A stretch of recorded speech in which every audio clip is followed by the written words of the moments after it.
భారతదేశపు రాజకీయాల్ని శాసించాలనుకున్నది మెటా.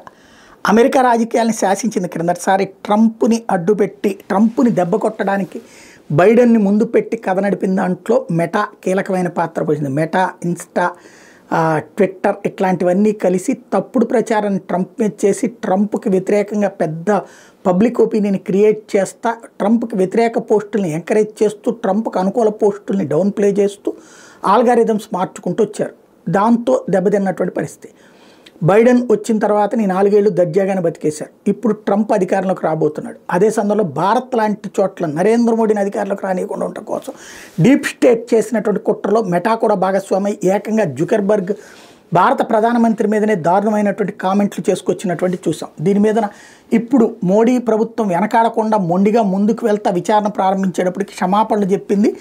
తాజాగా ఎన్నికలపై ఫేస్బుక్ వ్యవస్థాపకుడు మార్క్ జుకర్బర్గ్ చేసిన వ్యాఖ్యల పట్ల భారత్కి మెటా సంస్థ క్షమాపణ చెప్పింది. దీంతో వివాదం ముగిసిందని IT parliamentary committee chairman Nishikant Dubey చెప్పారు.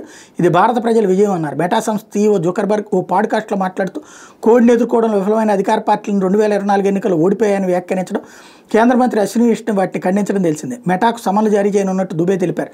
దాంతో Meta India vice president Shivnath Thukral క్షమాపణ చెప్పుకొచ్చారు.